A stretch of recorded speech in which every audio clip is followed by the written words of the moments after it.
Cette cité est là, mon frère. Là où la suite n'y entrera pas, les difficultés et les doutes n'y sera pas.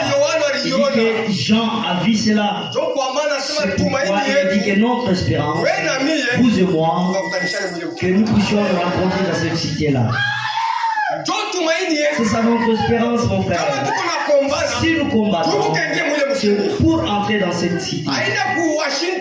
Ce n'est pas à Washington ou soit à Tokyo, mais c'est dans cette cité où Dieu est lui-même l'architecte. Il n'y aura pas de difficultés. Si toi aujourd'hui, tu es un petit tendu encore, tu n'as pas encore compris la grâce que Dieu t'a accordée, frère, s'il y a l'âge de confusion, c'est dans cet âge de l'Odyssée. S'il y a l'âge de plus que une âge, c'est dans cet âge que nous vivons. C'est pourquoi Dieu dit, le vainqueur des étages de l'Odyssée, il sera en même table avec lui. Puisque c'est un grand combat.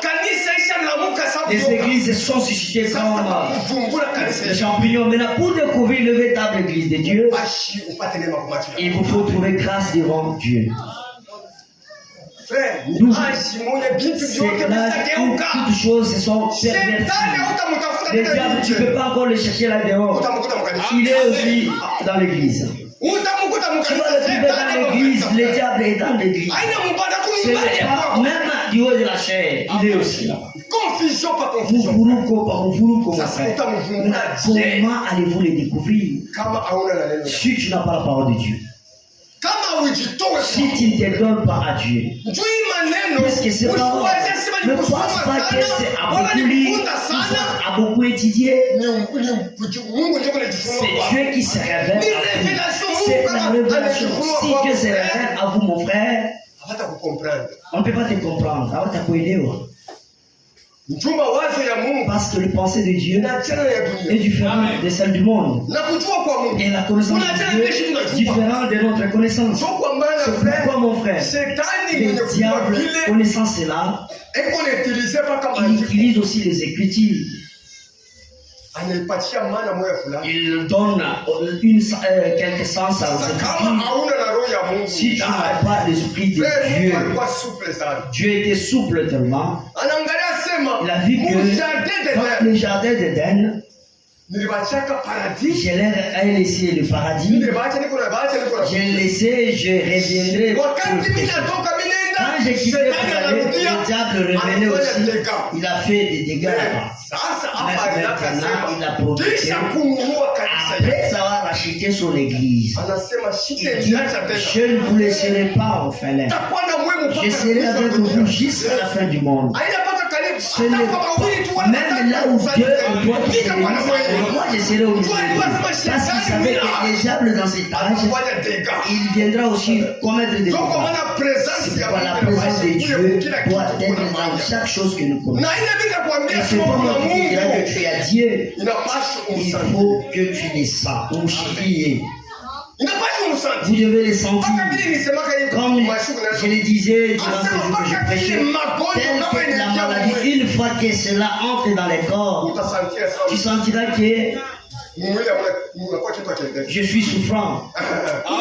Il va sentir que dans le corps il y a quelque chose qui va. Et même l'esprit de Dieu, ça aussi des effets secondaires. Tu sentiras ça aussi ses effets. C'est pourquoi ne soyez pas embrouillés avec le trouble de ce monde. Nous avons un Dieu vivant qui parle. Il y a un témoignage. Il y avait une sœur de cette assemblée. Il y a un serviteur de Dieu qui avait perdu sa femme. Il avait envoyé le message de venir chercher l'épouse ici. Et il y avait une sœur qu'elle avait visée, qu'elle doit marier. Il était accompagné d'un certain serviteur de Dieu. On était toujours ici. Nous avons appelé la sœur. On a dit que c'est toi qu'on a suivi pour te prendre en mariage. Nous leur donnons ces frères-là, donnant le temps de parler. Ils sont parlés, conversés. Et la sœur lui a dit, donnez-moi le temps pour venir pour prier. Ils sont rentrés. Et plus tard, ils ont demandé la réponse. En posant la question à la sœur, la sœur a résisté.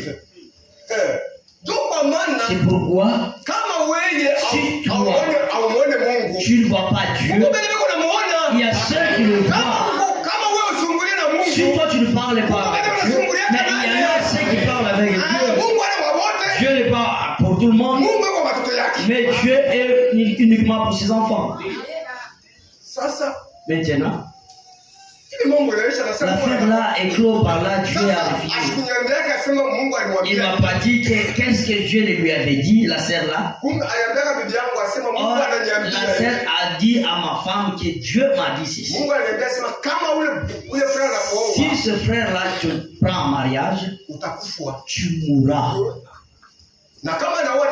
Et une fois épousée, la femme là mourra. Dieu avait dit à la sœur et moi je j'ai connu cela. Le frère là, la sœur qu'elle a pris en mariage est morte. On commence à me relater cela. Comment la sœur avait dit à ma femme, elle avait dit avant cela. Si tu acceptes, tu mourras. Dieu a parlé à la sœur. Toujours ici où tu parles qu'il n'y a pas de Dieu, mais il parle avec l'autre. Tu dois te donner à Dieu. Quand je disais cela, les frères, on a donné une jeune fille. Elle est morte avec la grossesse. Tel que Dieu avait dit à la sœur, c'est-à-dire les dons. Si vous voulez, c'est bon, parlez-nous, Dieu est sûr. Mais je vous assure que Dieu fait naître Moukimia. Dans la puissance, il y a beaucoup de il y a d'autres que Dieu a déjà répondu et exaucé leurs prières. Ils sont toujours ici. C'est ce que nous avons vécu. Et c'est que la sœur, Dieu lui a dit avant, après dit, si Dieu prédit, ça va s'accomplir tel que Dieu a dit. Je n'ai pas dit que Dieu m'a dit, mais pas des effets. Mais Moukine, quand Dieu avait dit à la sœur, je n'étais pas là, même à ma femme, moi je n'étais pas là. Quand l'affaire s'est produite, la sœur même n'est pas au courant de cela que mais Dieu avait vu. Il faut savoir que Dieu agit. Si toi aussi tu te donnes, vous allez faire comprendre.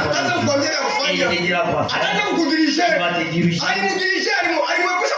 Il a épargné au danger. Il a épargné au danger. As-tu déjà parlé avec Dieu même à un certain moment? Si tu ne pas pourquoi la sœur est allée au ciel pour converser avec Dieu? C'est toujours ici sur la terre. Vous êtes négligent. C'est la négligence. Vous ne gagnerez rien. Nous avons notre prédication. La soif. Qui ouvre. J'ai dit ceci. Dieu avait placé la chose ici dans l'homme. Cette soif qui ouvre. C'est la chose que Dieu avait mis il y a longtemps dans l'homme. Et cette soif de chercher Dieu. C'est la soif de chercher Dieu. Pourquoi il avait placé ici? Parce qu'il savait que il y aura le jugement. Parce que le jour du jugement, personne ne va s'échapper. Parce que c'est ce que Dieu avait placé dans l'homme. C'est pourquoi nous avons dit il y avait mabipande tatu ya kizazi. Pourquoi kizazi cha Zamiri, quand il n'y avait pas la loi, nous avons lu avec vous que ceux qui sont morts sans la loi seront jugés aussi sans la loi. C'est-à-dire qu'il y avait la loi de cette soif ici. La soif de chercher Dieu. Si tu n'avais pas cherché Dieu, même s'il n'y avait pas la loi, les ancêtres cherchaient Dieu. Même dans l'ignorance, ils avaient cette soif de chercher Dieu. C'est pourquoi leur vie, les autres, mais ils n'avaient pas Dieu. Ils échappaient le mal parce qu'en eux il y avait la force. S'ils mouraient, Dieu le jugera selon la soif qu'il a mis en eux. Comment il a étanché cette soif-là. Comment il devait étancher la soif en lui. Puisque vous devez trouver la chose pour être apaisé. C'est comme ça que Dieu a placé cette soif. Si tu n'as pas eu la chose, tu n'es pas à l'aise. Même si tu as soif de quelque chose, si tu n'as pas encore trouvé cela, que tu es en train de te tourmenter. Quand tu trouveras cela, c'est alors que tu seras apaisé. C'est comme ça que Dieu a fait. Si tu n'as encore trouvé Dieu, tu vas te tourmenter. C'est pourquoi vous voyez les gens dans cette église, dans cette église, pourquoi il n'a pas encore trouvé. Il n'a pas encore trouvé. Une fois trouvé, il sera maintenant même dans son cœur, c'est ici où il le faut. Il sera c'est ici où il le faut.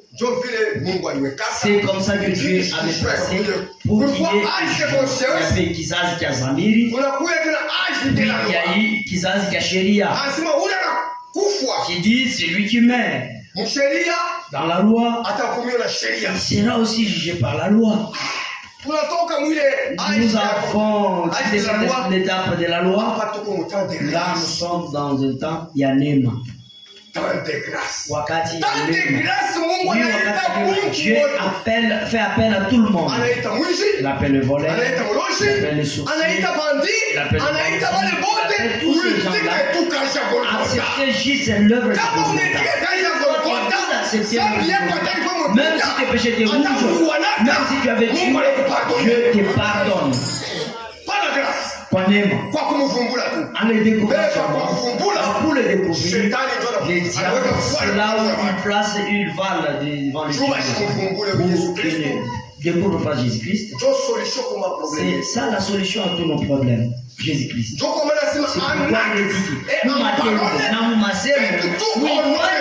il dit, c'est ça la solution. Jésus-Christ. Mwenye alisulubishwa. Ni kikwazo kwa Yuda na wokovu kwa mataifa.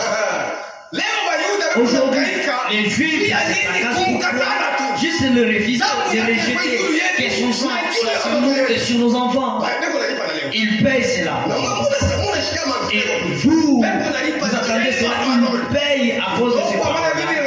La Bible dit, si tu te mets en colère, ne pêche pas. Si tu te mets en colère, ne prononce pas de mauvaises choses dans ta bouche. Puisque tu paieras sur cela. Tu paieras. Même si on t'a mis en colère, on t'a fait irriter, ne prononce pas quelque chose. Puisque tu vas comparaître Israël comparé à cause de ces paroles qu'il avait prononcées. Israël cherchait un roi. Dieu les conduisait par les prophètes. Mais ils se sont dit que nous cherchons aussi un roi. Dieu dit, vous avez mal choisi. Nous voulons être comme ceux de Méthodistes, comme des catholiques, comme des galilans, comme les pentecôtistes. Et nous aussi, nous voulons être dans ce système-là. C'est comme ça que ça a commencé. Et vous, c'est que vous voulez chercher comment les gens fait ce qui fait plaire à la parole de Dieu. C'est cool l'homme. Ça c'est cool l'homme. Afin de trouver une position où se tenir. Maintenant, cette secousse-là, les hommes n'aiment pas ça. Il dit, donnez-leur le roi qui cherche. On leur a donné les rois. Ces rois-là leur aidera à venir. Il y a eu Saül devant Goliath. Il n'a pas pu donner solution. C'est pourquoi Dieu lui-même, comme il cherchait le roi qui voyait des yeux, je suis descendu comme le roi. Il a pris un corps pour qu'il soit un roi comme il cherchait le roi. Même quand il est descendu, ils l'ont encore rejeté. Puisque la nature de l'homme est compliquée. Dieu est descendu, il a pris le corps. On leur a demandé que le roi est né. Le roi est né. Le roi des Juifs est né. Mais ils l'ont rejeté. Quand on a écrit là à la croix, Jésus est le roi des Juifs. Quand on a écrit cela, les Juifs ont regardé. Il dit que vous avez tapé à côté. Vous avez mal écrit. Il n'est pas le roi. Celui qui a écrit, il est né Chabandikiwa. Il est né Chabandikiwa. Pourquoi? Il est le roi, même s'ils ont renié ça. Pas parce qu'il était c'était les et vous aussi, tu les rejettes par tes habits, par ta conduite. Tu commences maintenant à chercher à vivre comme le monde. Pour qu'ils se consoler comme les églises le font.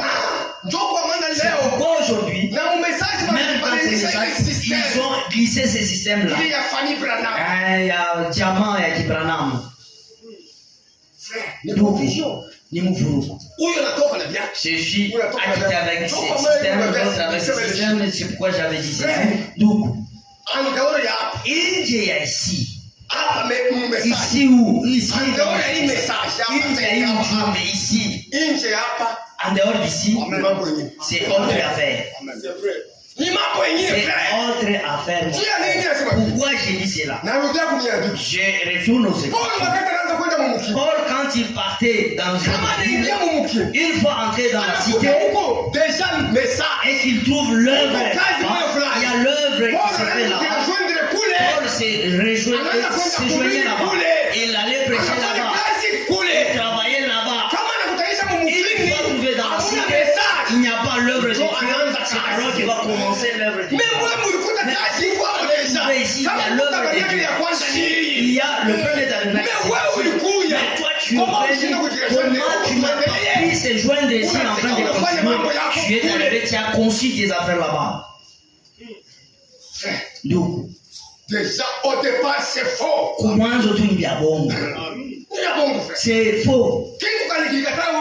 Qu'est-ce qui t'a empêché de venir ici afin de continuer ensemble? Si nous sommes nombreux, nous allons même continuer. Nous avons presque 13 tabernacles. Et tout cela dit que nous avons reçu le message. Et quel message qui peut nous mettre en confusion? C'est pourquoi quand je fus appelé là-bas, ils ont envoyé d'abord le premier lettre. Dit que frère, que nous soyons, que nous nous réunissions ensemble. Je me suis dit, comment est-ce que nous allons comment ça parler? Et qu'est-ce que nous allons parler? Si on était ensemble, avec un souci, mais vous avez votre affaire, vos problèmes. Ils ont envoyé le deuxième lettre, l'invitation prête. Là, on a mis même le sujet, les thèmes.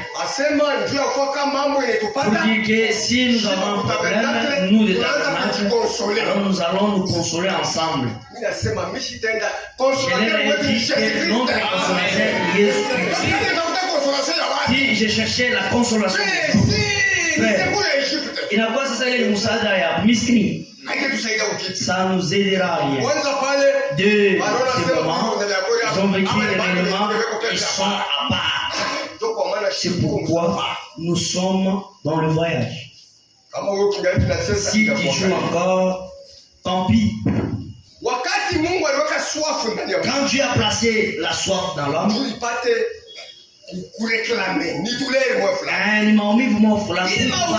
cette douleur-là cherche à trouver quelque chose pour être apaisé. Pourquoi dans le jardin d'Éden, Il avait dit à Caïn et à Adam, Caïn et Abel d'adorer. Après la chute de leur père, Dieu a coupé les gens au Shirika. Nulle part ne dit que Adam et Ève adoraient Dieu quelque part après leur chute. C'est quand Dieu descendait et le péché après leur chute, Dieu a coupé le Moussiano. Comme en il y avait cette soif de chercher Dieu, il devait le chercher maintenant. C'était ses enfants qui étaient les premiers, Caïn et Abel, ils étaient les premiers à aller chercher Dieu. Ils sont allés construire l'autel. Ils ont construit l'autel pour chercher Dieu. Pourquoi? En eux, il est kiou. Pour pouvoir étancher cette soif, celui-ci avait la révélation, l'autre n'avait pas la révélation. Pourquoi il n'avait pas la révélation? Puisque c'était la semence de discorde pour moi. Il était l'enfant du diable. C'est pourquoi Abel, personne ne lui avait dit. Il a eu sur la révélation. Il est allé prier l'agneau pour l'immoler et Caïn n'a pas pris des choses pourries comme il dit, des fruits pourris. Il a pris des bonnes choses, des oranges, des ananas qui étaient meilleures.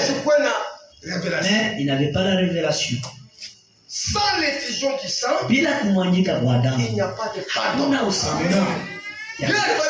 Lui, il a eu la révélation. Il a dit que c'est par l'effusion des sang. Quand nos pères ont péché, c'est Dieu qui était le premier à verser le sang. Quand il est allé offrir à Dieu, il a versé le sang, il a placé son autel.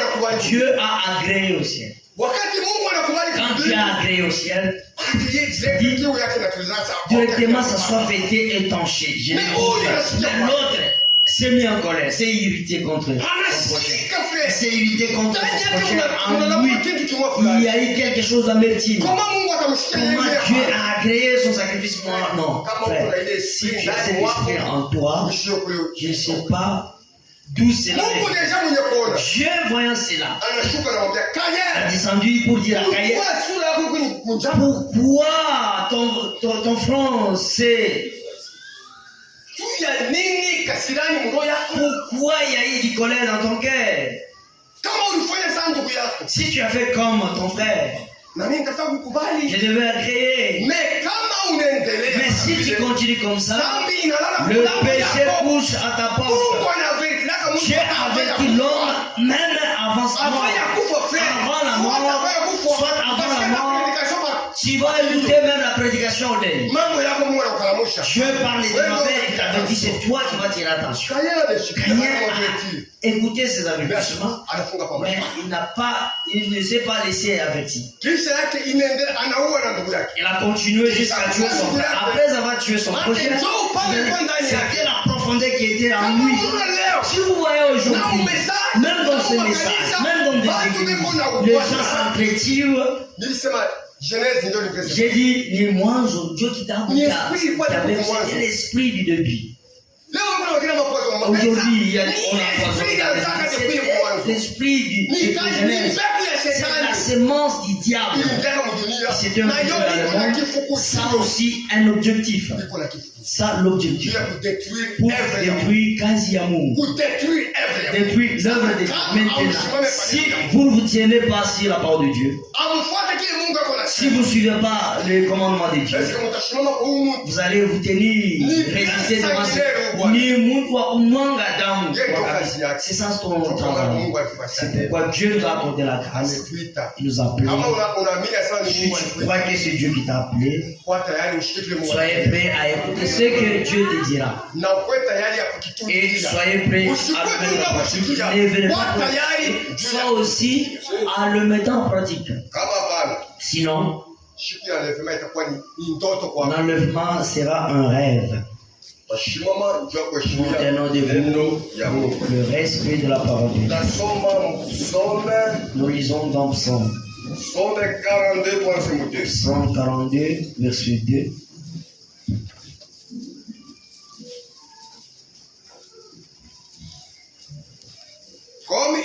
biche soupire après d'un courant d'eau, kama vile ayala kunachezwa karibu na maji, ainsi mon âme soupire après toi, ô Dieu. vile vile nafsi yangu kunaugua karibu na wewe Mungu. Mon âme a soif de Dieu. Nafsi yangu ina kiu ya Mungu, Du Dieu vivant. ya Mungu aliyo hai. Quand irai-je et paraîtrai-je devant la face de Dieu? Ni wakati gani nitaenda na kuonekana mbele ya macho ya Mungu wangu? Mes larmes sont ma nourriture. Machozi yangu yamekuwa chakula changu mchana na usiku, Pendant qu'on me dit, wakati wanaponiambia bila kuacha, où est ton Dieu? Mungu wako ni wapi? Baba Mungu, mfalme na mwokozi wetu Yesu Kristo, hii asubuhi tena tunasema asante kwa vile utupatia tena bahati nzuri ya kukaribia mwepo wako juu ya kushikia maneno yako. Sasa tupisanga na maneno yako yanasomewa, mtu wote mwenye alifunda anaweza kuisoma, na mtafsiri wa kweli ni wewe Yesu Kristo. Baba, mtumishi wako yeye unasema na unatakonvaincre watoto yako kuzambi ni wewe Yesu Kristo. C'est pourquoi tunahitaji roho yako ipate kutuongoza kumwanzo pana kumwisho, ni mchina ya mkombozi wetu Yesu Kristo na kusema amen.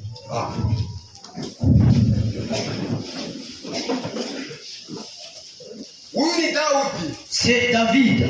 Daudi kama aliandika hii na si David a écrit ces écritures, aliandika wakati alikuwa mtaabu. Il a écrit quand il était dans la détresse. Alikuwa magumu. Il était dans des difficultés. Ule magumu anaanza et dans ces difficultés, il cherchait la présence de Dieu. Et cela pour se consoler dans ces difficultés. Il dit que mon âme soupire. Mon âme soupire comme le biche. Ce biche-là, c'est-à-dire il est près du courant d'eau. C'est l'eau qui est sa force. Il va s'éloigner de l'eau. Là, il est dans le danger à mourir. Même s'il est blessé, il faut entrer dans l'eau.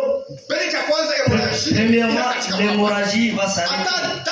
Même si c'était sans remède, c'était de l'eau. Il faut entrer seulement dans l'eau comme ça. Là, sur les champs, l'hémorragie va s'arrêter. Et même la force, après avoir bu l'eau, il faut quitter dans l'eau pour l'arrêter seulement. S'il voit que la force commence à venir, il viendra encore rentrer dans l'eau. Il boit de l'eau. Quand tu commences à monter sur montagne pour l'arrêter seulement, ça sera difficile. Il dit que cet animal-là, il aime être près d'eau. Puisque à côté de l'eau, c'est ça sa protection. Il est magique, c'est la mort. S'il est blessé loin du courant d'eau et qu'il y a l'hémorragie, la force diminue dans le corps. Il arrivera au point où il va se fatiguer et il sera. Cet animal-là, une fois quand tu manges, il connaît où il est fâché. Il connaît qu'ici, il y a 3 rivières. Il connaît bien tout les rivières là. Il va tourner là-bas. Il connaît qu'il y a une rivière là-bas. S'il est acquis de ce côté, il court vers là. S'il va manger là-bas, il connaît ces régions là-bas. Pourquoi? Il connaît que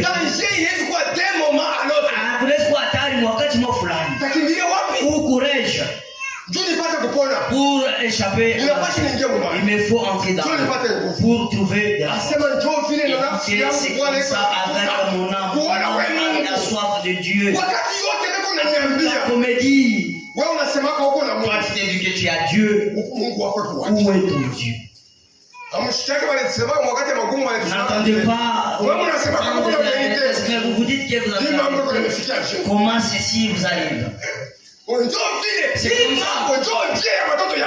C'est ça la voix des enfants de Dieu. Si tu ne sais pas, tu seras découragé. Et que certainement, si j'avais Dieu, ceci ne pouvait pas m'arriver. S'il y a ceux qui auront des secousses, ce sont les enfants de Dieu. Ce sont les enfants de Dieu. Puisque les diables, il veut que nous prosterner devant lui. C'est ça son objectif. Quand nous refusons, comme ce monde, il est appelé. C'est lui le roi de ce monde, le prince de ce monde. C'est-à-dire, il règne sur ce monde. Mais si tu résistes à lui, il va bloquer les choses du monde. Il va bloquer mon frère. Quand il bloque, il commence à te pousser jusqu'au bout. Il va te prosterner devant lui. C'est comme ça, il avait attaqué Jésus-Christ. Jésus-Christ, après avoir jeûné 40 nuits et jours, il est venu à Jésus. Ne sais-tu pas que c'est moi qui règne sur le monde, qui a l'autorité sur le monde? C'était Jésus qui était la parole. C'était son caractère. Jésus-Christ s'est humilié du monde. Même le diable n'a pas. C'est pourquoi les enfants de Dieu. Toi tu es, qu'on puisse te sentir seulement toi. Il y a quelque chose qui ne va pas. Arriver à l'ensemble, il faut qu'on sache que c'est le pasteur qui est là. Tu cherches seulement la gloire. C'est ça l'esprit des pharisiens. L'esprit des pharisiens. Si tu voyais Jésus-Christ, et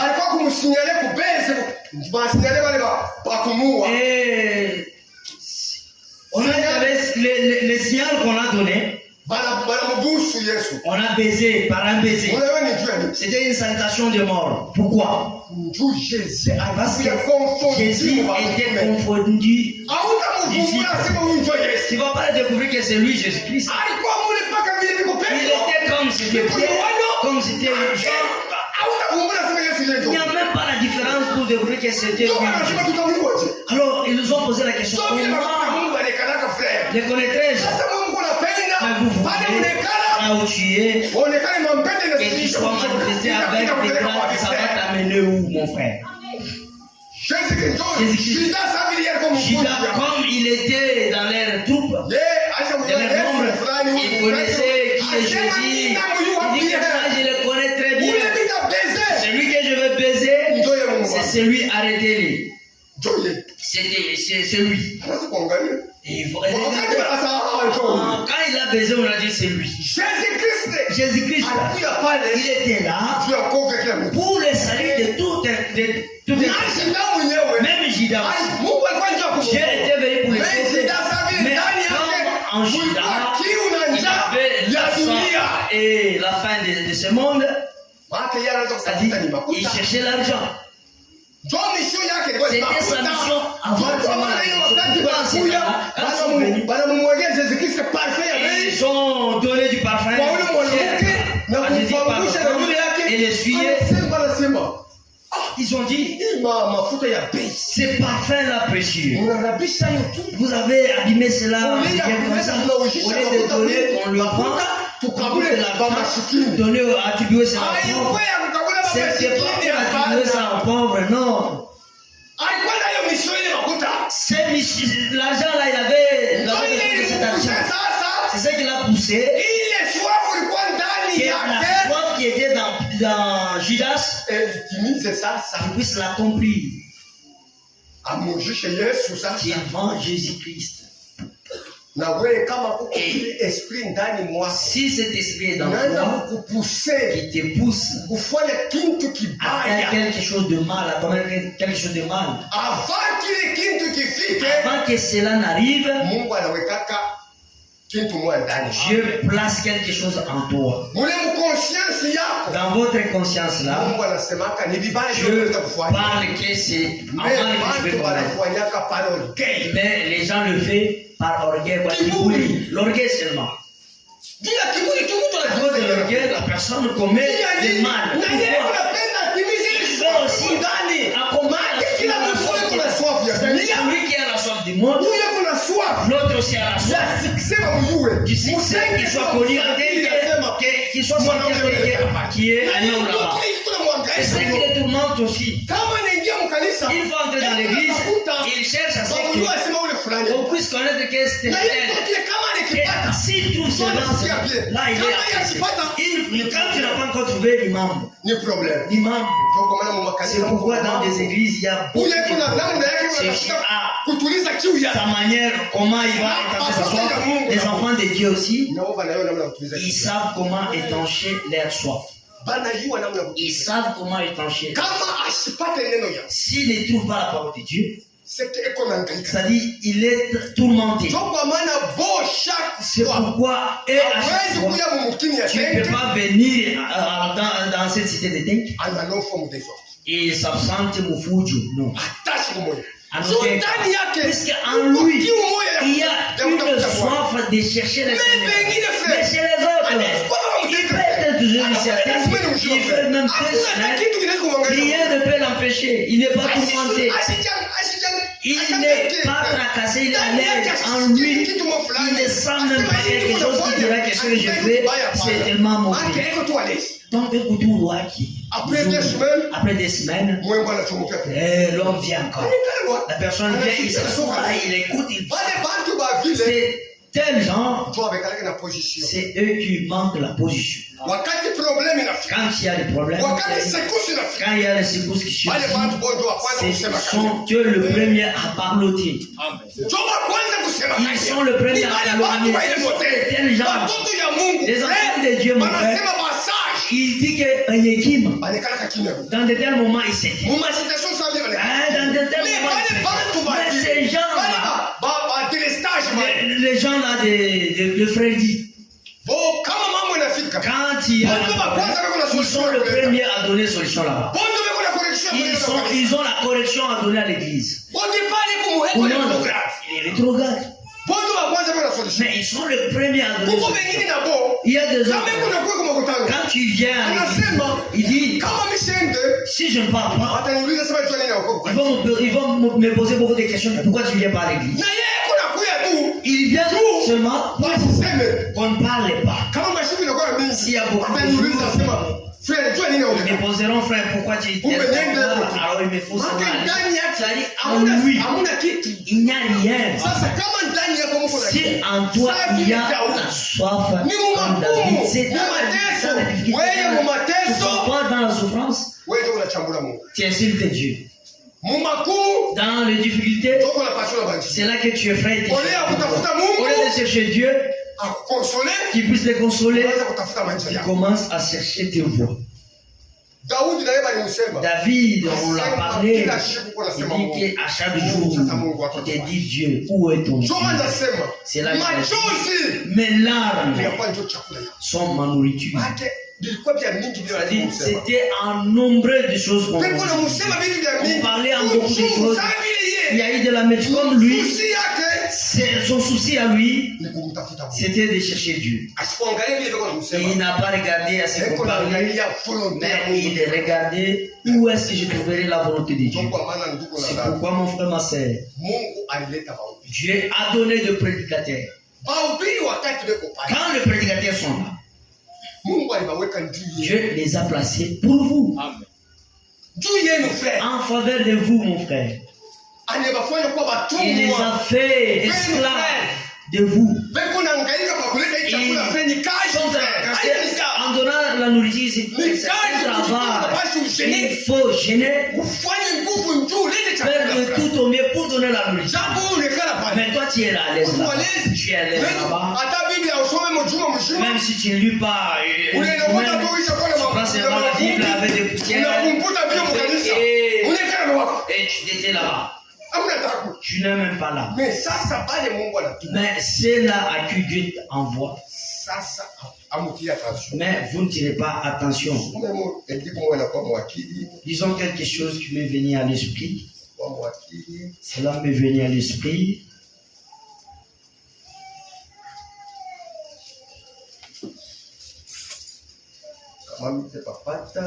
Je ne sais pas si je peux trouver, parce que cela m'est venu à l'esprit.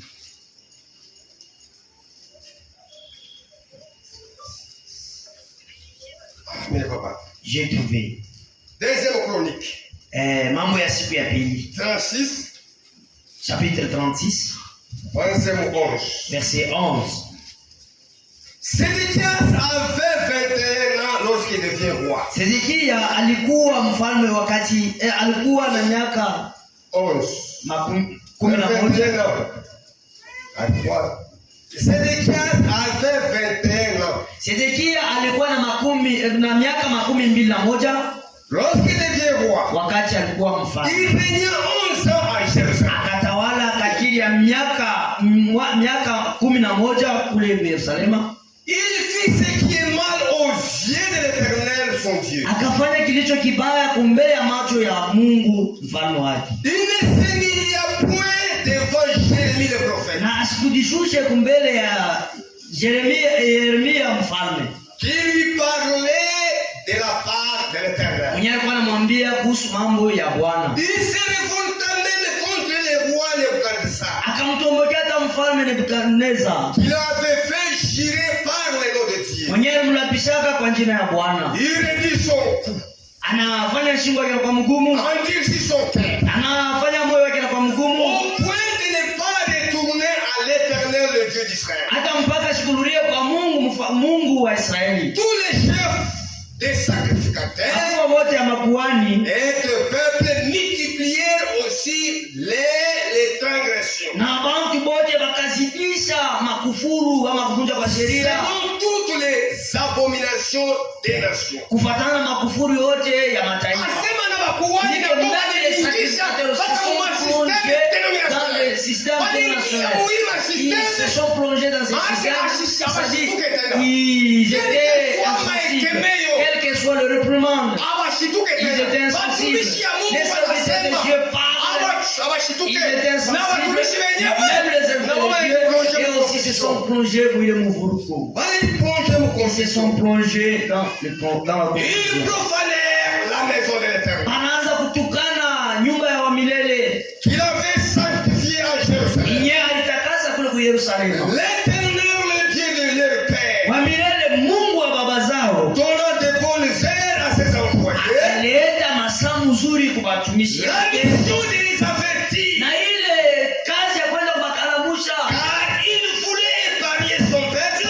Mungu alipenda epushe taifa yake. Et son propre demeure. Na makao yake. A épargné Bantu. Qui puisse épargner les hommes et son propre demeure. Que cela soit en droiture.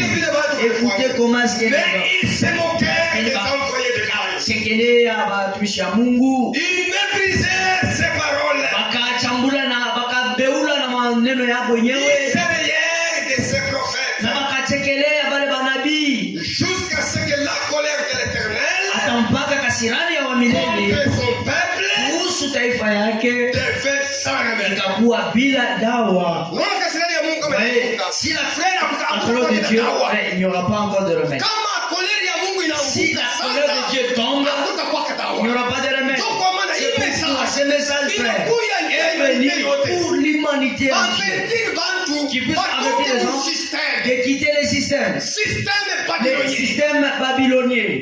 Batoke mu système Qu'ils babylonien. quittent ces systèmes-là babyloniens. Mais Bantu Mais wapeke. les hommes de Na wale walitoka et pe. ceux qui sont sortis, Walitoka. nous disons Kisha qu'ils sont sortis. kutoka Après pe. avoir sorti, Wanakuja ile système Ils- denominationnel. commence à employer un peu les matériaux qui c'est pourquoi il y a des divisions parmi nous. Miji ya nini? Pourquoi Kulikuwa bantu walikuwa na ile mifuko il y avait ces deux gens, il y avait Ils ils avaient le soif de construire des églises.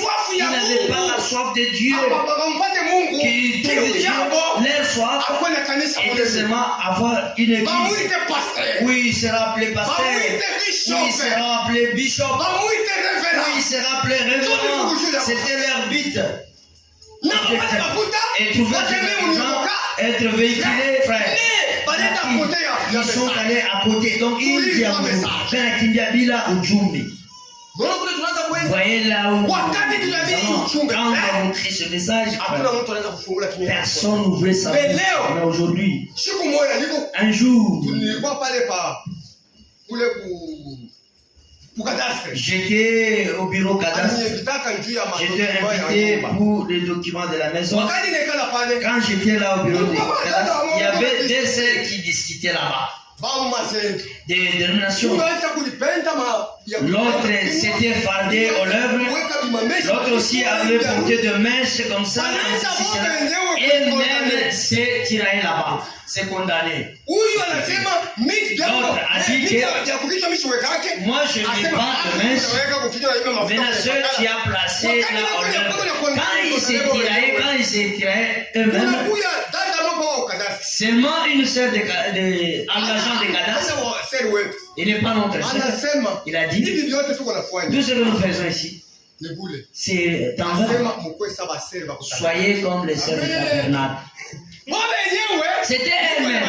J'écoutais seulement. Soyez comme les sœurs du tabernacle.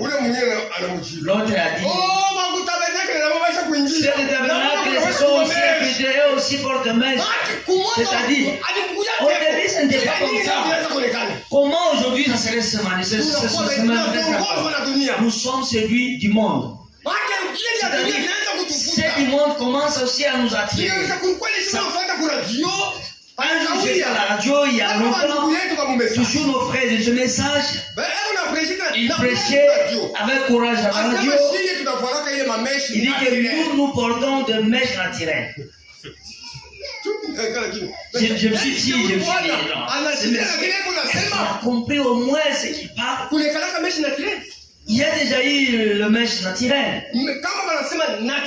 Si le guide est naturel, c'est-à-dire c'est-à-dire c'est quelque chose de naturel. C'est ça qui est naturel. Ce qui a été construit par les maisons, il y a tout un amas. Mais un homme qui a étudié un essentiel, c'est parce que ça, la couleur noire, la voix les mèches. Ça, les sœurs sont ordonnés à porter cela. Je me suis dit que et c'est chez nous, si tu fais seulement comme ça, c'est mal. Si tu ne veux pas suivre nos commandements, allez là-bas pour étancher ta soif. Ne nous compliquez pas. Nous voulons être moindres, mais les gens qui sont dans la droiture. Si tu veux que ma soif ici, c'est au zéro là où ils portent cela. Allez là-bas. Nous et eux ne sommes pas ensemble. Puisque l'Esprit de Dieu ne travaille pas à des endroits, ça ne se servit pas à des endroits. L'Esprit de Dieu travaille à un seul endroit. Si ce n'est pas ici, il ne faut pas signer. C'est comme ça. Qu'on ne soit pas, qu'on ne soit pas séduit. Les gens ne veulent pas. Dieu a dit qu'il a tout sommet, il a suscité les serviteurs de Dieu pour leur donner des avertissements. Qu'ils soient échappés de ce système-là. Il dit que les hommes n'ont pas voulu. Ils ont endurci leur cœur. Parasite, certainement le mal. Jusqu'au point où la colère de Dieu s'était descendue sans remède. Tu donnes de requêtes, nous prions, pas de réponse. Tu gênes, pas de réponse. C'est-à-dire, il n'y a pas de remède. Nous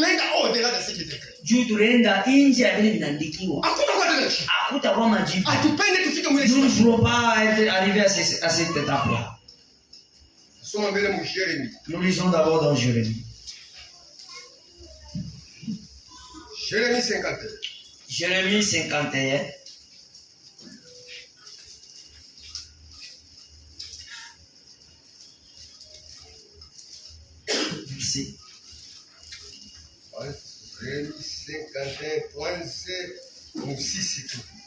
Jérémie 51, verset 6. Fuyez de Babylone. Mukimbie Babeli. Sortez du pays des Chaldéens.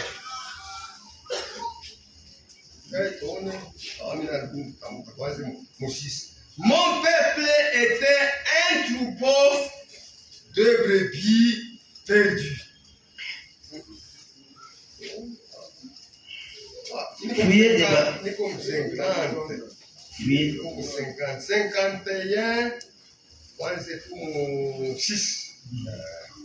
51, 6. Fuyez de Babylone. Kimbieni kutoka Babeli. Et que chacun sauve sa vie. Na kila mmoja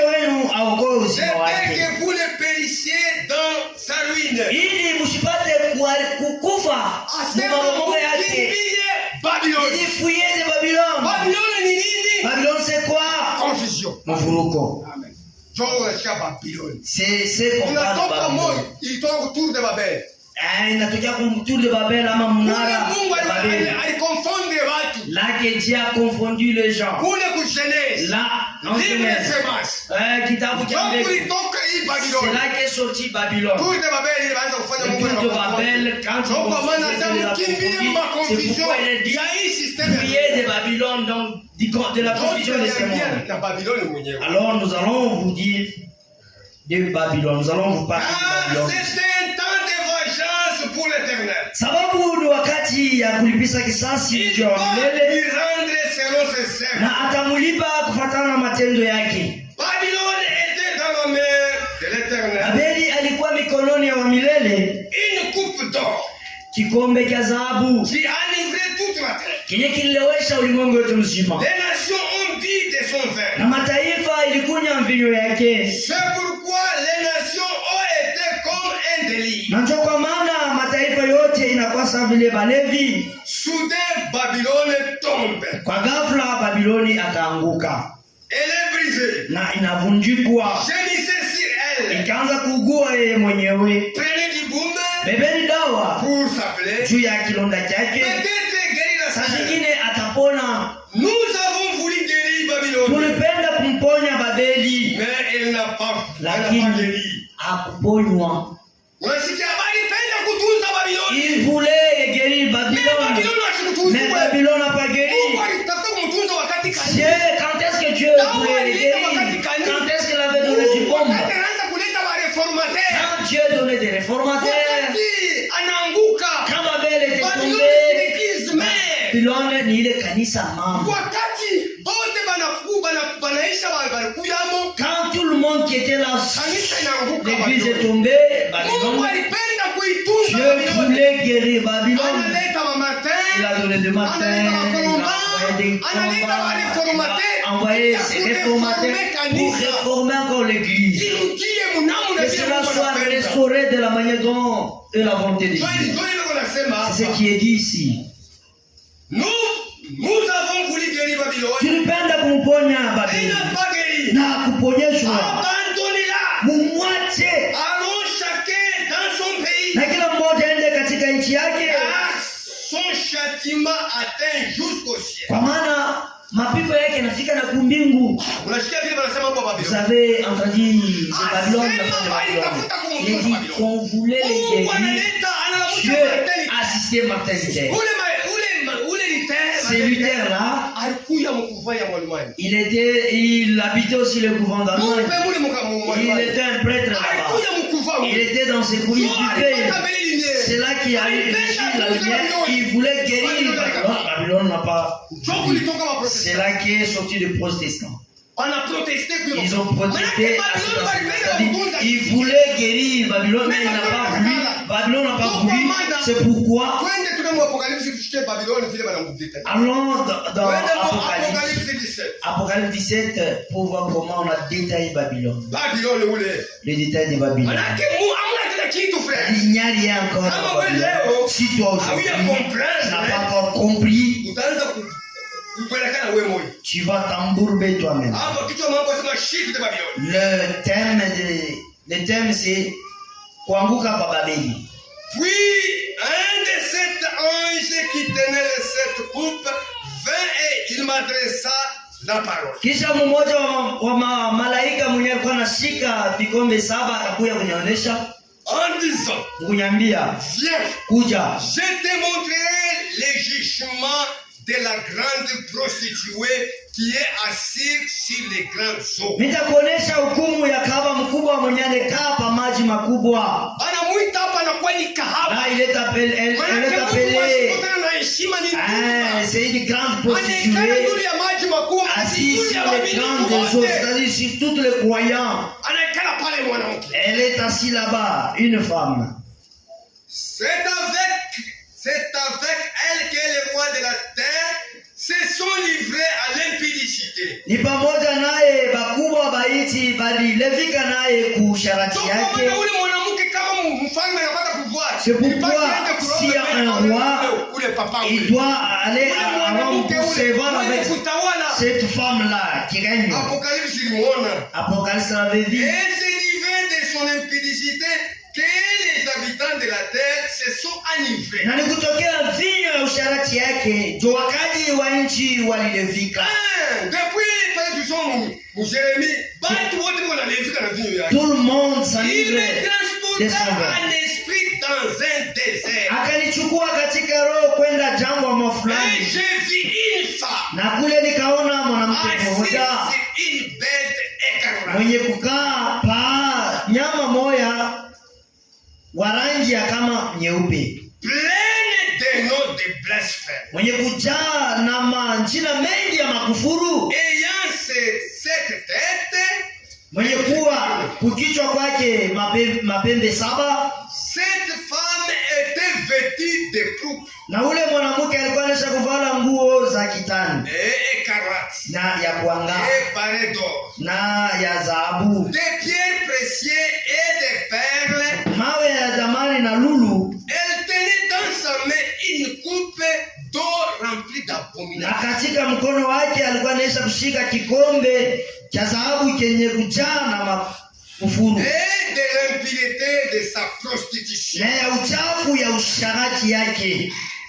Sur son front Pauso yake était écrit un nom, un mystère. baliandika hapo jina moya, na ile jina ni siri. Asema ile jina ni siri. Dedike selona un mystère. Siri. Babylone la grande. Babeli mkubwa. Mère des impidiques. Mama ya makahaba. Et des abominations de la terre. Na ya makufuru ya nchi. Unasikia vile wanasema, hapa tena ana mwanamke tu. Là, il n'est pas seulement une femme seulement. Elle est devenue mère.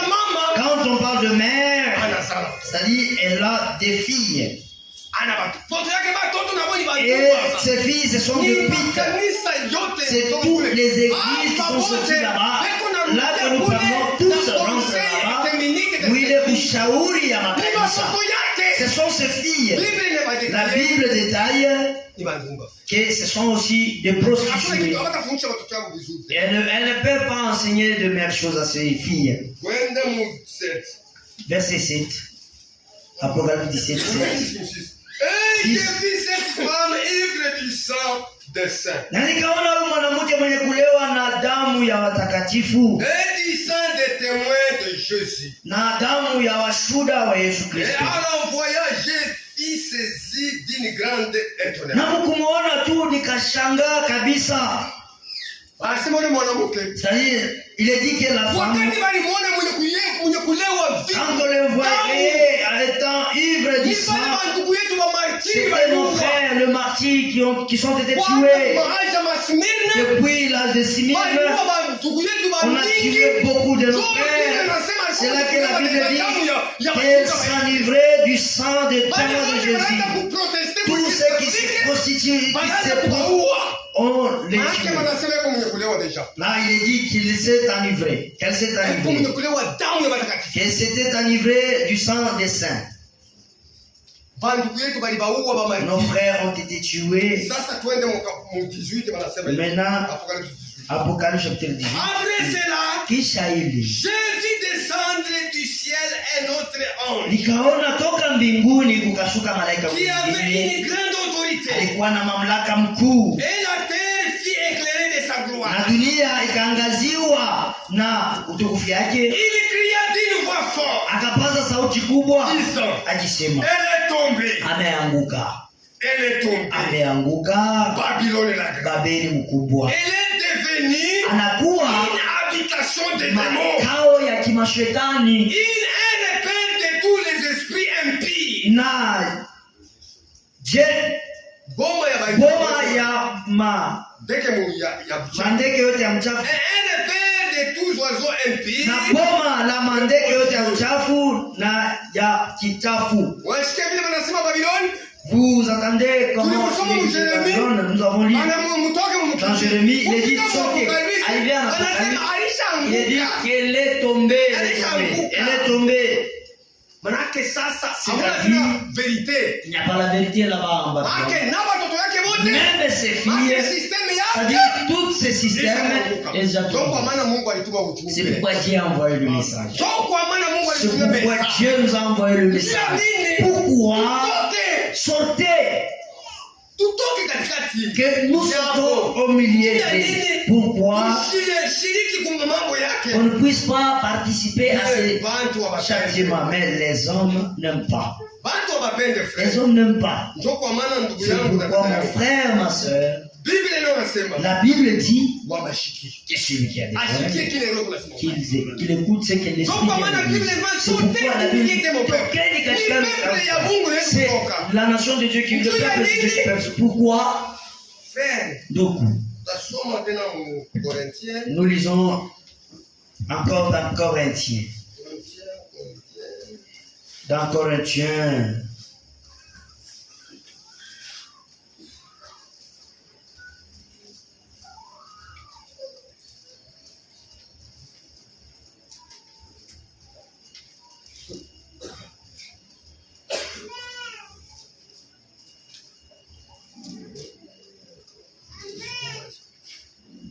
Deuxième Corinthiens 11 et 13. Dans 2 Corinthiens chapitre 11.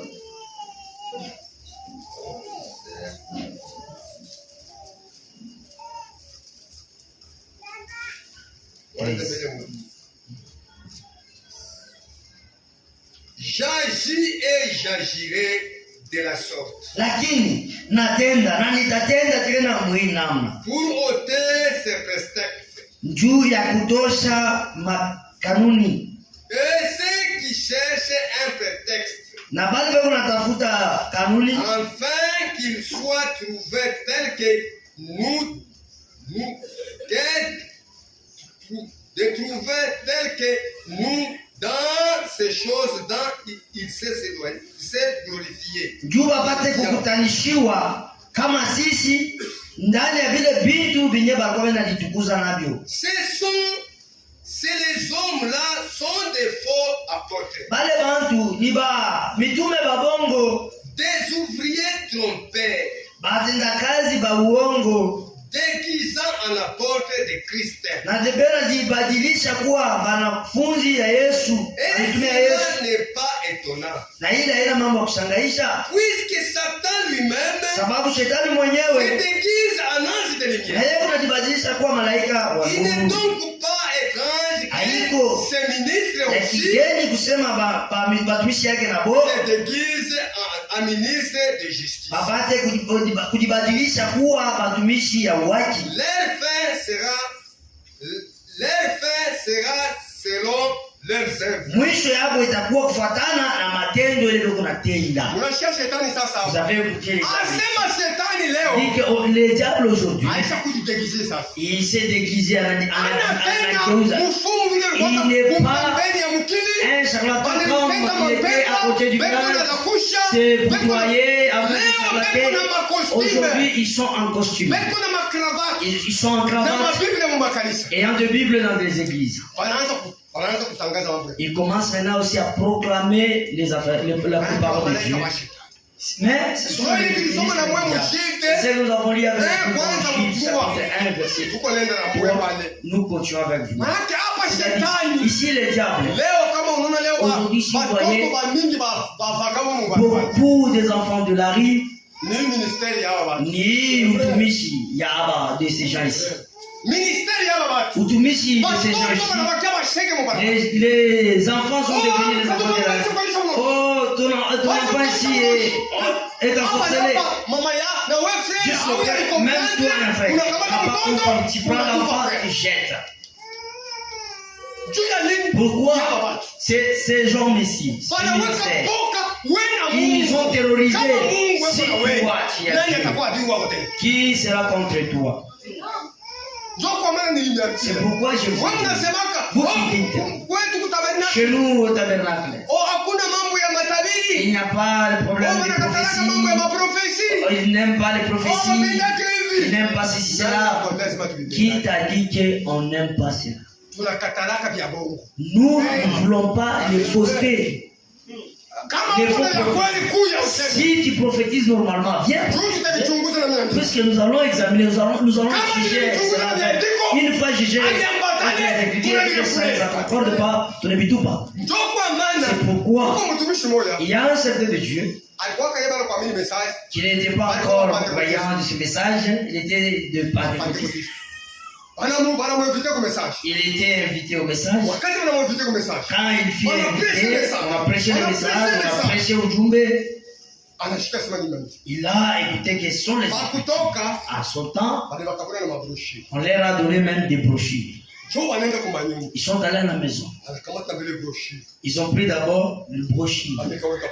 Il a étalé ça là-bas. Comment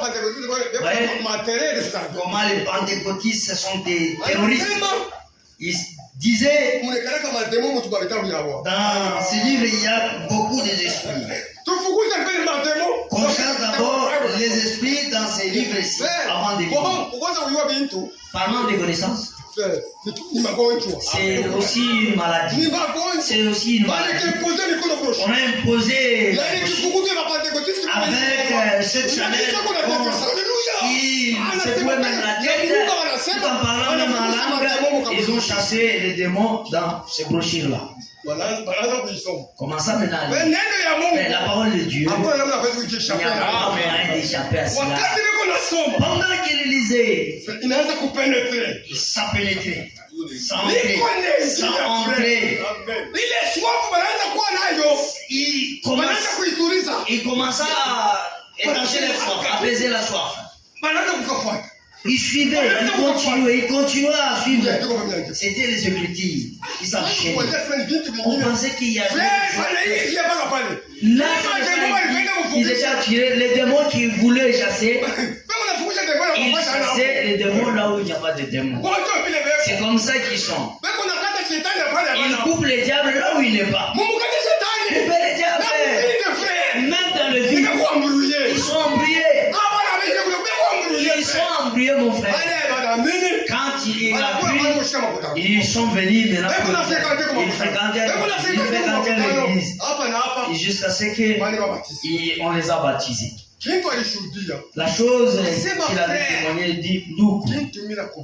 C'est que j'ai compris, quand nous étions dans les pentecôtistes, Dieu m'utilisait beaucoup. Par des prophéties, par des parlements, je parlais. Tout c'est comme ça. C'est arrêté comme ça. Tout s'était arrêté comme ça. Et il s'est posé des questions. Frère, si vous venez avec votre embrouillement là-bas, tu vas échouer de le prophétiser. 450 prophètes de Baal, en présence d'Élie, ils ont échoué de prophétiser. Ils ont échoué. Ils se sont entrés dans la mer. Nous avons l'arbre en soi. Ce sont les fruits de l'arbre. Sans l'arbre, ça produit autant qu'on fait et ça va tenir. Mais nous avons l'arbre, même si vous devez être. Vous enlevez même le fruit. Mais à l'année prochaine, je produirai encore. On ne s'inquiète pas. Pourquoi notre prophétie, une fois que cela sort, ça vient du ciel. Et leur but, c'est avertir l'homme. Ce n'est pas de tout ce qu'il parle, il n'y a même pas de changement. C'est la séduction qui est dans ce monde. Que le temps file. Beaucoup là, nous lisons dans Éphésiens. Ouais, Éphésiens sur Éphésiens.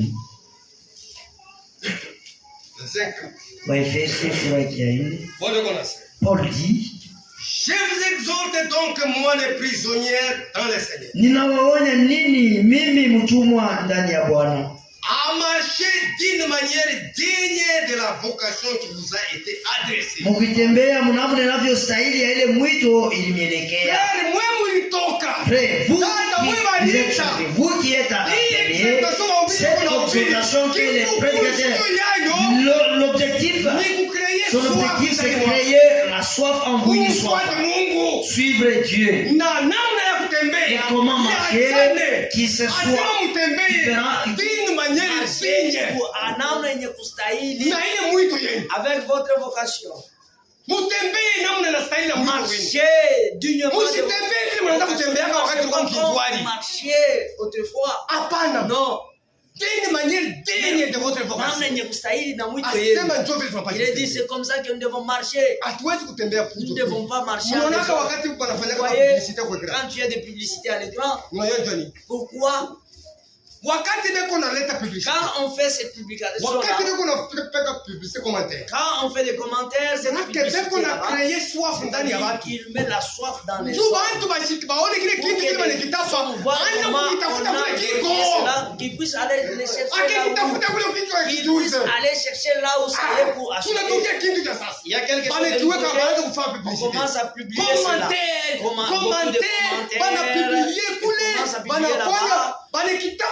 On va les louer. Pourquoi? C'est juste créer une soif en vous là-bas. Allez chercher là où même la sœur on commente comment est-ce qu'on est en train de cuisiner. On montre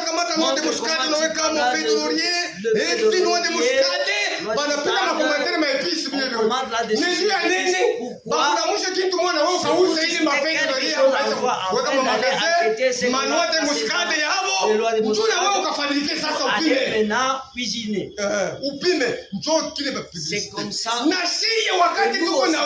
nous nous prêchons, faisons la publicité à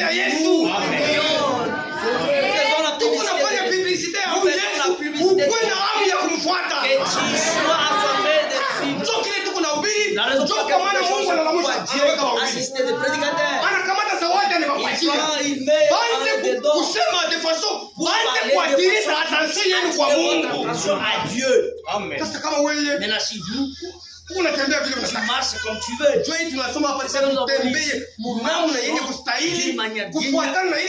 Selon la vocation qui nous a été adressée. Pourquoi? Il y a des doctrines, devant des doctrines. Le faux doctrine ici, je pense pas que ça commence aujourd'hui. Non, c'est Paul a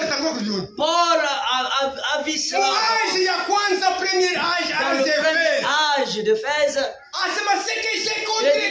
il amenapinganisha kwako. C'est que tu as abandonné ton premier amour.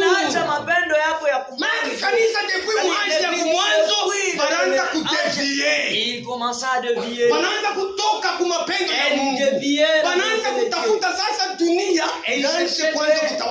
Le monde puisse commencer à Dieu a vu le mal dans l'église primitive. Il y a haine dans le cœur des hommes. Il commença à s'entretuer. Il commença à tuer jusqu'à l'âge de l'Odyssée. C'est pourquoi nous lisons ici je vous exhorte, donc moi les prisonniers dans le Seigneur, marchez d'une manière digne de la vocation qui vous a été adressée. En toute humilité et douceur, avec patience, vous supportant les uns les autres, avec charité.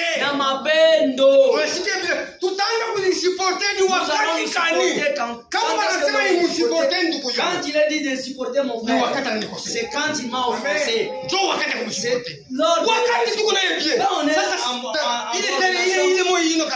Ce mot-là trouvera la place.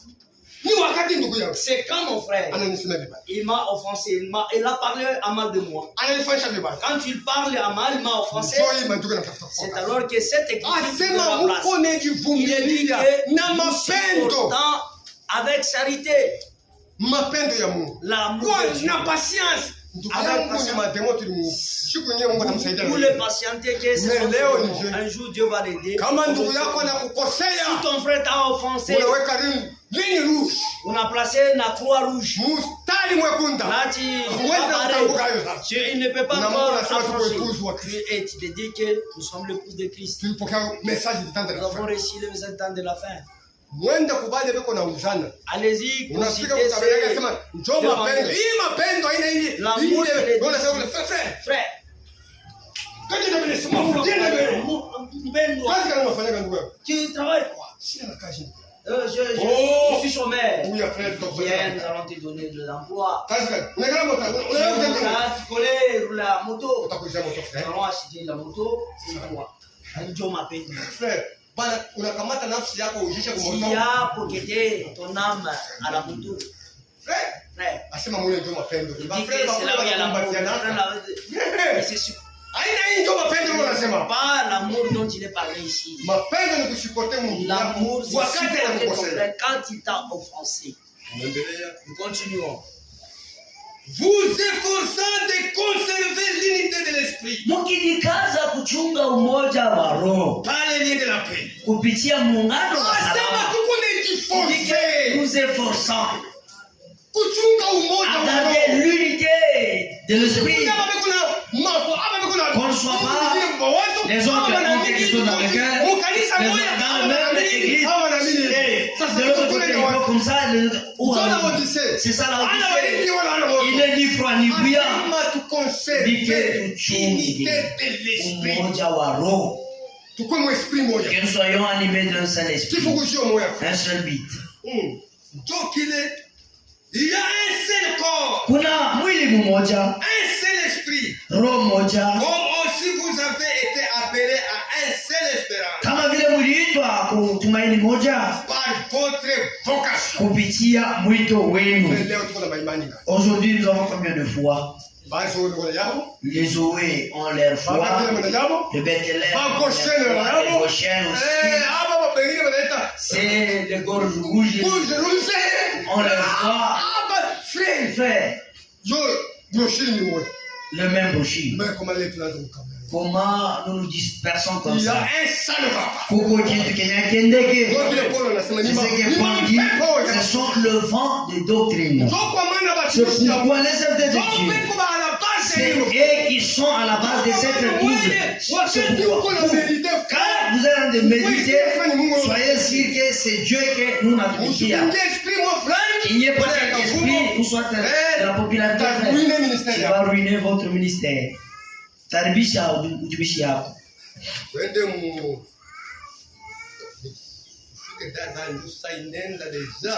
Puisqu'il est temps, descendons rapidement. Le verset 11. Il a donné les uns comme apôtres. Alifanya baba kwa kuwa mitume. Les autres comme prophètes. Bengine kama wanabii. Les autres comme évangélistes. Bengine kama wapasha habari njema. Les autres comme pasteurs et docteurs. Wengine kama wachungaji na walimu. Donc Mungu aliniita. C'est que Dieu a donné à ce qu'il a appelé. Lui-même, il a choisi, il a pris des dons, les attribuants. Donc, il lui a donné selon la mesure. Il ne peut quitter le niveau que Dieu l'a donné. Même en prêchant, je ne peux pas prêcher comme frère de l'ancien. Si je commence à imiter ce que frère de l'ancien, moi aussi, je prêche de la manière dont selon la capacité, la mesure que Dieu m'a donnée pour communiquer les paroles de Dieu. Chacun a sa mesure à tout doit être. Les 5 ministères, et ma capacité 5 différents. Chacun a sa manière. Chacun a sa porte où il doit attaquer. Les 5 sens. L'autre lui a donné pour que tous les 5 sens puissent fonctionner normalement. Moi, peut-être au moment donné, ma porte à moi. Comment tu viens chez ma porte? Si tu ne connais pas ta place, tu vas créer des troubles dans la maison de Dieu. Si tu ne connais pas ta place, tu vas créer des désordres. Chacun doit connaître sa place dans la maison de Dieu. Chacun. Tout enfant de Dieu, ma sœur, les gens te connaissent. Si tu ne connais pas ta place, vous allez créer des désordres dans la maison de Dieu. Il faut que chacun soit à sa place. Pourquoi le diable est là pour troubler? Pour l'effectionnement des saints. Ni juu ya kukamilishwa watakatifu. En vue de l'œuvre du ministère et de l'édification des corps corps de Christ. Kwa kazi ya utumishi na kwa kujenga ya mwili ya Kristo. Jusqu'à ce que nous soyons tous parvenus à l'unité de la foi. Hata mpaka sisi wote tupate kufikia umoja wa imani. De la connaissance du Fils de Dieu. Ya ufahamu ya mwana wa Mungu. À l'état d'homme fait. Mkipimo cha ukamilifu. À la mesure de la stature parfaite de Christ. Cha urefu cha mtu mkamilifu. Afin que nous ne soyons plus des enfants. Ili tusipate kuwa watoto. Flottants. Benye. Et emportés en toute vent de doctrine. Kubabaika na kubebewa kwa mapepo yote ya mafundisho. Par les tromperies des hommes. Kwa udanganyifu ya watu. Par les ruses. Kwa ujanja wao. Dans les moyens de séduction. Kupitia hali ya kutongozwa. Au ministère vile balileta. Comme c'est pourquoi on a donné ce ministère. Mapepo ya mafundisho iko hapo. Puisque le vent de doctrine Paul avait vu pepo ya amwinone leo. Ne le voyez pas aujourd'hui. C'est pourquoi inapaswa kuwa na ministère. Vous devez avoir un ministère édifié ya Kristo. Haina ministère. Non pas votre ministère de chercher que tu sois vie dans la être véhiculé. Ile ministère huko kwetu. Cette ministère là ici chez nous n'a pas de place. Si tu cherches l'argent, va le chercher dans tes façons là-bas. Ne venez pas le chercher ici. Ici, nous ne sommes pas venus chercher l'argent. Nous ne sommes pas venus sur qui faisait que tout. C'est arrivé à la stature. Que nous ne soyons pas des enfants flottants. Que cette vente de doctrine, ça vous emporte. Et il y a eu cette doctrine, vous êtes emportés là-bas. Non, nous ne sommes pas à ce point-là. C'est-à-dire, nous discernons chaque chose. Pour terminer, lisons maintenant témoignage d'un frère, de quelques frères qui n'ont pas tiré attention. Chapitre 13, 6 à 21. Wafalme wa kwanza sura yake ya 6. Si tu ne tires pas attention à la parole de Dieu, tu vas tomber au point de ce frère ici. 1 Corinthiens et 1 Roi chapitre 6. 1 Roi chapitre 13. 1 Roi 13, 6 à 21. 1 Roi 13. Alors le roi prit la parole et dit à l'homme de Dieu.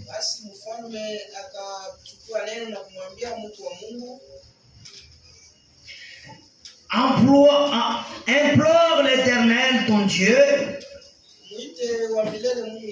et prie pour moi afin que je puisse retirer ma main.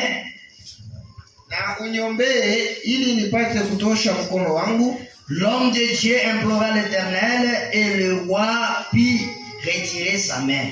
Mtumishi wa Mungu akamwalika wa milele na kisha mfalme akatosha mkono wake. Qui fit comme auparavant. Ikakuwa sawa vile inakuwaka kila siku. Le roi dit à l'homme de Dieu. Mfalme akamwonyesha mtumishi wa Mungu. Entre avec moi dans la maison. Ingia mnyumba yangu. Tu prendras quelque nourriture. Nitabeba chakula fulani fulani. Et je te donnerai un présent. Na nitakupa vitu. L'homme de Dieu dit au roi. Mtumishi wa Mungu akamwambia mfalme. Quand tu me donnerais la moitié de ta maison, hata kama unanipatia sehemu ya nyumba zako, je n'entrerai pas avec toi. Mimi sitaenda na wewe. Je ne mangerai point de pain. Sitakula mikate. Je ne boirai point d'eau dans ces lieux-ci. Na mimi sitakunywa maji hapa. Car cet ordre m'a été donné par la parole de l'Éternel. Kwa sababu hii agizo wa milele ndio alinipatia hayo. Tu ne mangeras point de pain. Ya kusema kwamba hautakula mikate, hautakunywa maji. Et tu ne prendras pas à ton retour le même chemin par lequel tu seras allé. Na hutarudilia mwile njia yenyewe uliendea. Et il s'en alla par un autre chemin. Na utaenda kwa njia nyingine. Et il s'en alla par un autre chemin. Akaenda njia nyingine. Il ne prit pas à son retour le chemin par lequel il était venu Bethel. Hakurudilia ile njia alikuyaka ya Bethel. Or il y avait un vieux prophète qui demeurait à Bethel. Japo kulikuwaka nabii wa zamani alikuwa anaishi Bethel. Ses fils vinrent lui raconter toutes les choses que l'homme de Dieu avait faites à Bethel. Wanawake wanaume wakakuwa kumupatia habari ya vitu vile mtumishi wa Mungu alifanya Bethel ile siku. Et le parole qu'il avait dit au roi. Na maneno yenyewe alimwambia mfalme. Lorsqu'ils s'en eurent fait les récits à leur père. Wakati wakamwambia baba zao. Il leur dit, akawaambia, par quel chemin s'en est-il allé? Ule mtumishi wa Mungu aliendea njia gani? Ses fils avaient vu par quel chemin s'en était allé l'homme de Dieu qui était venu de Juda. Wale watoto wake wa vijana walionaka njia yenyewe kwenye mtumishi wa Mungu aliendea. Et il dit à ses fils, mtumishi atokea kwa Yuda, akaambia wana wake, selle-moi l'âne. Ils lui scellèrent l'âne. Unipatie punda, wakampatia punda. Et il monta dessus. Akaenda. Il alla après l'homme de Dieu. Akamfuata mtumishi wa Mungu. Et il le trouva assis sous un terebinte. Akamkuta mwenye kukala yule ya mti. Il lui dit, anamuonesha, es-tu l'homme de Dieu qui est venu de Juda? Eti wewe ndio mtumishi wa Mungu anatokea kwa Yuda? Il répondit, anajibu, je le suis. Mie ndio. Alors il lui dit, anamuonesha, viens avec moi à la maison. Kuya kwangu kwa nyumba. Et tu prendras quelque nourriture. Na ukule chakula. Mais il répondit, akamjibu, je ne puis ni retourner avec toi, ni entrer chez toi. Mbele kia kwanza siwezi hata kurudia na wewe ama kwenda kwako. Je ne mangerai point de pain, je ne boirai point d'eau avec toi en ce lieu-ci. Sitakula mikate wala sitakunywa maji mwika. Car il m'a été dit par la parole de l'Éternel. Kwa maana wa milele aliniambia kutokea neno lake. Tu ne mangeras point de pain. Ya kusema kwamba hautakula mikate na hautakunywa maji. Et tu ne prendras pas à ton retour le chemin par lequel tu seras allé. Na wewe hautarudilia mwile njia yenyewe ulikuia. Et il lui dit, akamuonesha, moi aussi, mie vile vile, je suis prophète comme toi. Na mimi ni nabii kama wewe. Et un ange m'a parlé. Na malaika alinisemezea de la part de l'Éternel. Mwenye alitoka kwa milele. Et il m'a dit, na aliniambia, ramène-les avec toi dans ta maison. Rudia na ule mtumishi wa Mungu et qu'il mange du pain et qu'il boive de l'eau. Ili apate kula mikate na kunywa maji. Il lui mentait. Ule nabii alimulanda bongo. L'homme de Dieu retourna avec lui. Mtumishi wa Mungu akarudia pamoja naye. Et il mangea du pain et but de l'eau dans sa maison. Akakula mikate kwa nyumba yake na kunywa maji. Comme il était assis à table, vile jinsi walikuwa naikala kumeza, la parole de l'Éternel fut adressée au prophète qui l'avait ramené. Sauti ya wa milele ikamwelekea sasa ule mwenye nabii alimrudisha. Et il cria à l'homme de Dieu, akamlalamikia mtumishi wa Mungu, qui était venu de Juda, ule alitokea kwa Yuda. Ainsi parle l'Éternel. Basi hivi wa milele anasema, parce que tu as été rebelle à l'ordre de l'Éternel, kwa sababu wewe ulikuwa mtongozi au kufuata agizo ya milele, et que tu n'as pas observé les commandements que l'Éternel ton Dieu t'avait donné, haukutii kuile agizo ya milele Mungu wako alikupatia, parce que tu es retourné, kwa sababu ulirudia, et que tu as mangé du pain et bu de l'eau dans le lieu dont il t'avait dit, sababu ulitijia kurudia ukule mkate na kunywa maji kufanya yenye alikukataza. Tu ne mangeras point de pain. Alikwambia usikule mikate. Et tu ne boiras point d'eau. Na usikakunywe maji. Ton cadavre, sasa kitumba yako, n'entrera pas dans les sépulcres de tes pères. Haitaenda kuingia mufasi ya mafu ya baba yako. Quand le prophète qui l'avait ramené, il mangeait du pain. Wakati ule nabii alimrudisha alikula mikate, et qu'il eut bu de l'eau, akakunywa maji, il sella l'âne, akabeba punda pour lui, punda yake, akambebea punda, akambebea punda. L'homme de Dieu s'en alla, mtumishi wa Mungu akaenda. Et il fit raconter dans le chemin par un lion qui le tua. Akakutana munjia na simba mwenyewe alimkula. Son cadavre était étendu dans le chemin. Alimuua na ile maiti yake ilikuwa munjia. L'âne resta près de lui. Na mpunda wake ikabakia pale pembeni yake. Vous allez lire cette histoire. J'aimerais tirer quelques idées. Quand Dieu parle, ne change pas. Mungu abadilikaki.